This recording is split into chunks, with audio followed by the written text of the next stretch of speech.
They told me not to do it. They said it wouldn't work. Some said you need a new propeller. Others said your motor's no good. And mostly they just said you need to get it done by a professional. And then, like a breath of fresh air, I found someone who'd hacked 4 inches off his propellers. So I decided it was time to get the angle grinder out. At least I wouldn't die wondering. With traditional wooden boats, there's almost always something to do in between sailing trips. And this time I had a couple of very interesting projects. One was to rebuild the centre case, and the other was to deal with the problem of the engine stalling going into gear. I'm over-propped, and maybe an angle grinder's the solution. Sarah Ann is strip planked, edge glued, most likely glued using araldite, and that's very fortunate, because in this one spot here it looks like they used that white, I don't know, was it called alphatic resin? It wasn't your anyway, it breaks up and washes out. And the waterline must be up here, almost at the top of the centre case, and consequently this was leaking. It's been glued, but not enough glue, wrong sort of glue, just bedded in, I don't know. Anyway, I'll make the assumption that it was done well, but it's just broken down over 50 years, whatever was used there. Whereas normally that would have been glued typically on this boat with araldite, in which case 40 years later I would not have even been able to get that off without completely smashing it to bits. Where am I? Am I there? Thing is that was leaking. Now I've got it apart, I can clean it all up and glue it all back together with epoxy. The unfortunate thing is that when I took that off I discovered that my paint job was a bit skimpy. That centerboard was very, very rusty, and it's in the process of getting very, very rusty again. So I'm going to take that out, clean that up and give it a proper coat of paint while I've got it all in bits.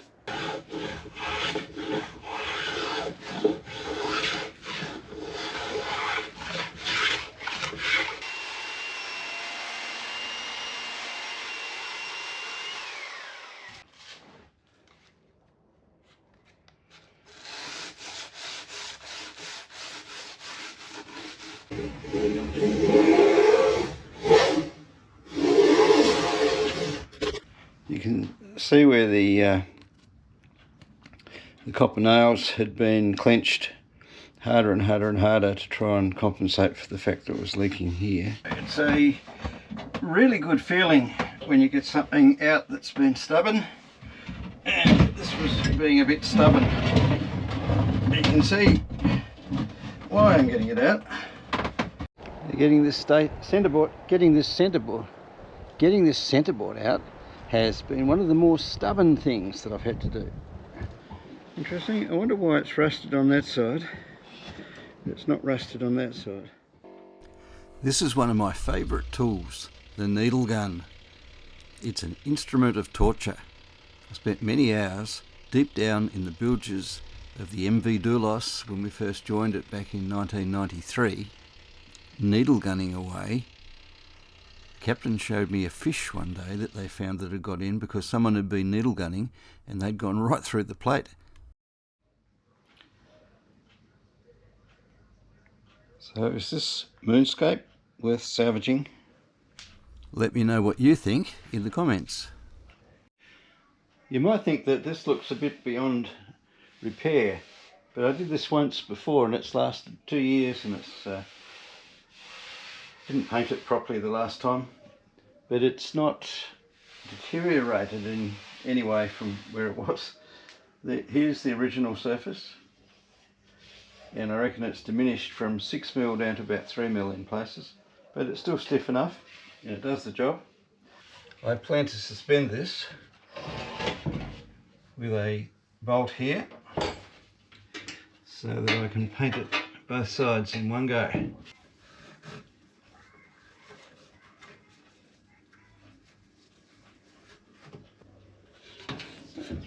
Another hitch or two around that.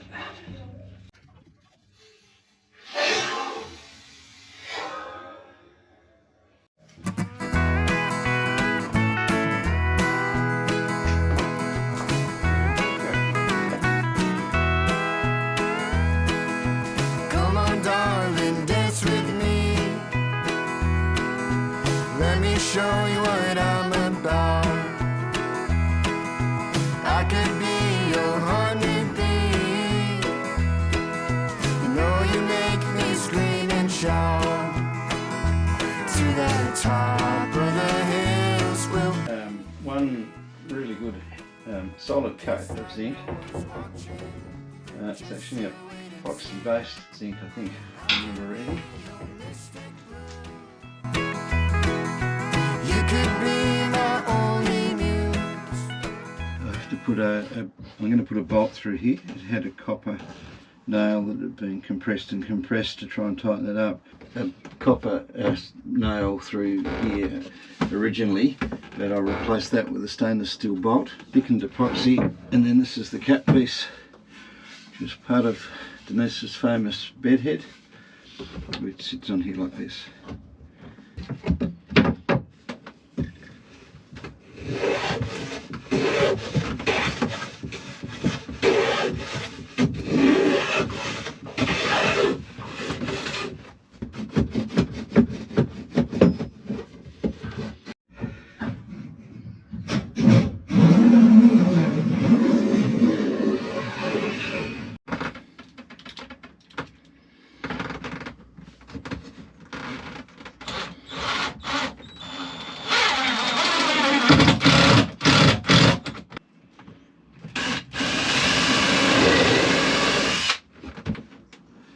I'm uncertain what people might think of me using decking screws, but they're stainless steel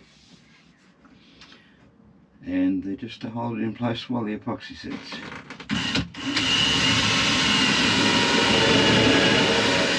And they're hidden.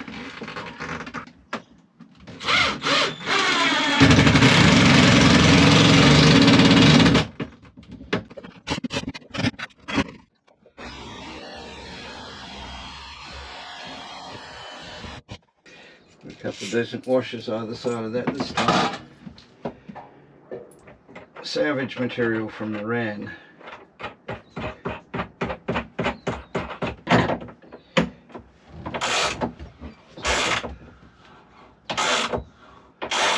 Right, so that'll close up very nicely. Now it's all nicely dry fitted now. And I've still got to glue it in there, of course. But I also want to plane these off because they're clearly not level yet. Well, let's have a look at how square that is. It's a long way from square.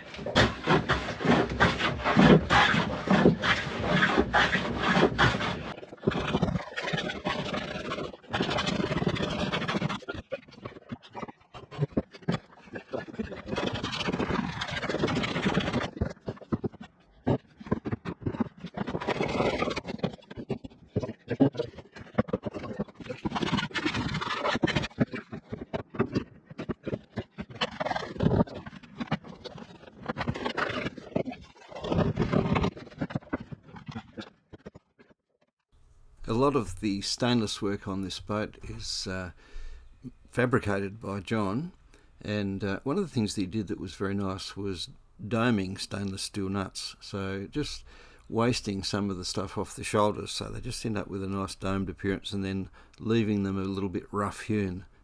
And I just love the look and the feel of them.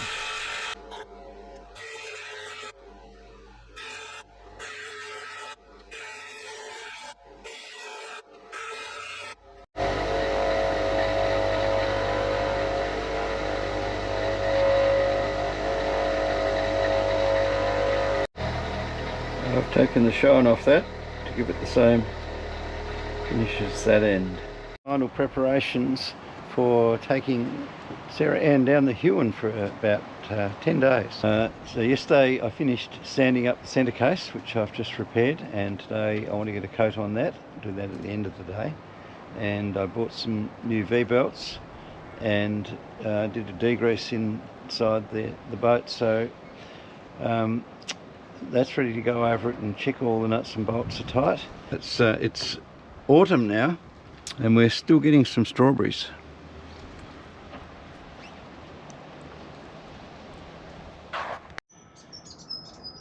the way I set this up was the shaft was pushed out a little bit when I installed the new motor, and it's pushed the propeller a bit closer to the rudder. So the result is that I took a huge chunk out of the rudder with the propeller when I put it into reverse. So I've just repaired that, and I have to put a stop on the tiller so that it can't swing around 90 degrees. It's slashed off there at the moment, but it strikes the propeller here. Might have knocked a bit of pitch off the propeller. That'd be handy.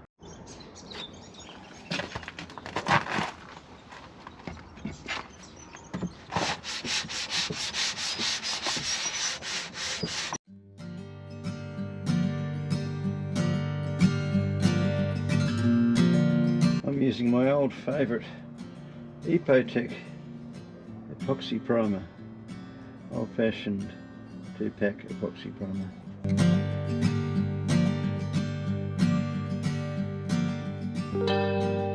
I love the way how a post on Facebook with a question of a technical nature brings out the full range of human nature, from the risk-averse through to the foolhardy. So I think I want to place myself somewhere at the foolhardy end of the scale, and despite all the best advice about seek professional assistance for this and get a new engine or get a new propeller, I've decided I'm just going to chop a bit off the old one and see how it goes. The plan is to take somewhere between 1/4 and 1/2 inch off this. Someone suggested 1/4 inch at a time. I'm inclined to think 1/4 inch won't really do it, but I think I'll take their advice and I'll try 1/4 inch, because you can't put it back on, but you can always take more off. So if there's one thing for certain, I'm not going to die wondering.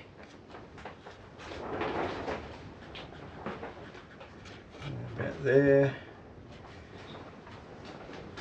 there, there, room off around here.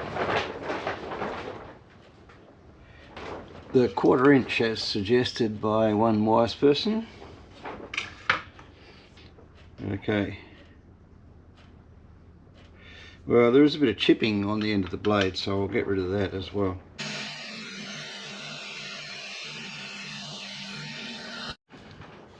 So I like the profile that I've created there. I just need to smooth that out a fraction, not much.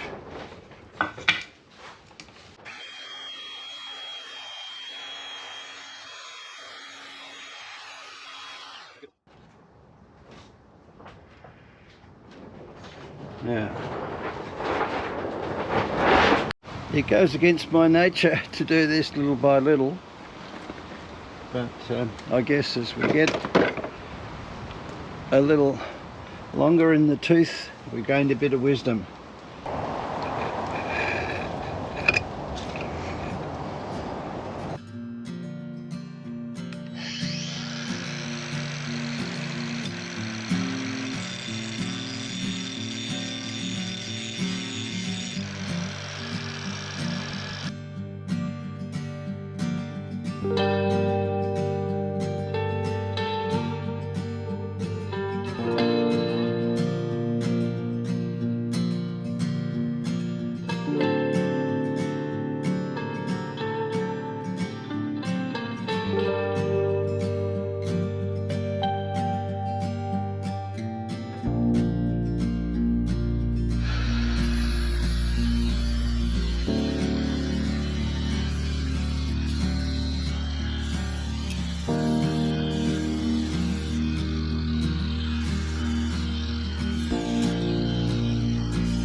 So there she is, all reground and polished and dynamically balanced in place.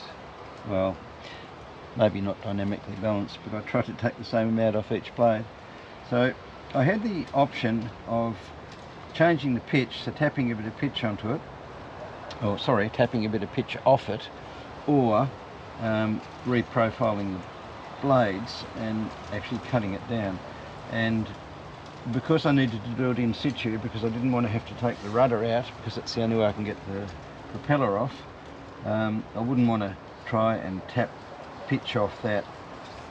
It's quite a extreme pitch on there, quite a complex shape. So anyway, this is what I've come up with, and I think that's going to work. So I've taken 1/4 of an inch off this time. I'm expecting that I'll need to take another 1/4 of an inch off, but I'll see how that performs on this trip, and if need be, I'll come back and have another crack at it. So I need to pare this anode down a little bit as well. So I've heard a lot of different stories about anodes. I'm not even going to go onto that on the forum, because it really is a can of worms. So I'm just going to cut it down. I think the issue is when the anode is attached to the wood rather than to the metal, and clearly here it's attached to the metal, and clearly I just lost the cap off my Sharpie.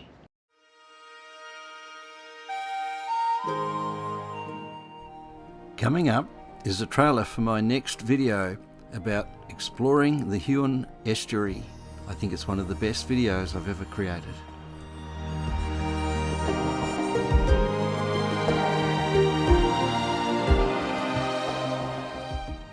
I'm going to leave you here with a bit of think time.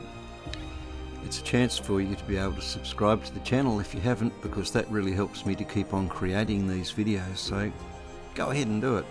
Also, put any comments you want below and I answer every comment personally.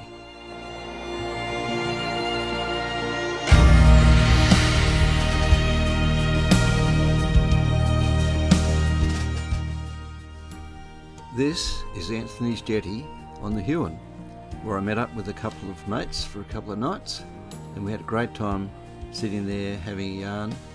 And it's where I began my next big adventure, where I explore the entire length and breadth of the Huon River estuary. And that will be the subject of the next video. Thanks for watching this far, and I hope to see you here next time. If you think I'm looking a little bit stressed out there, well, you're right. This is the first time I fired up the engine since I took to the propeller with an angle grinder. But as it turned out, the 1/4 inch off the prop was just about right. In the entire 10 days, the engine only stalled on one occasion, and that was because I put it into gear immediately after starting without giving it a moment to warm up. So taking that risk has paid off.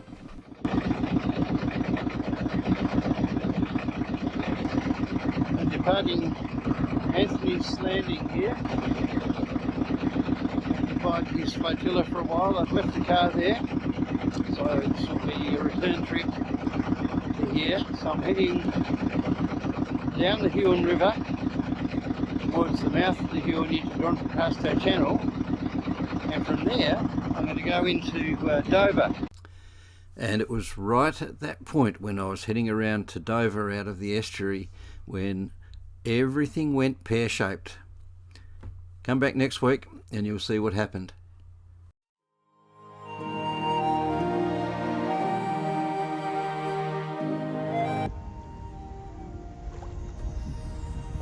Despite the idyllic surroundings here, I just got walloped out there on the straight, and it was enough to end up getting absolutely saturated. But it's all drying out nicely. The sun's come out, and Sarah Ann is actually sitting on the bottom there at the moment, so I'm hoping that the tide charts are accurate and that tide will soon turn around and come back in, because she'd take a bit of pushing off from there.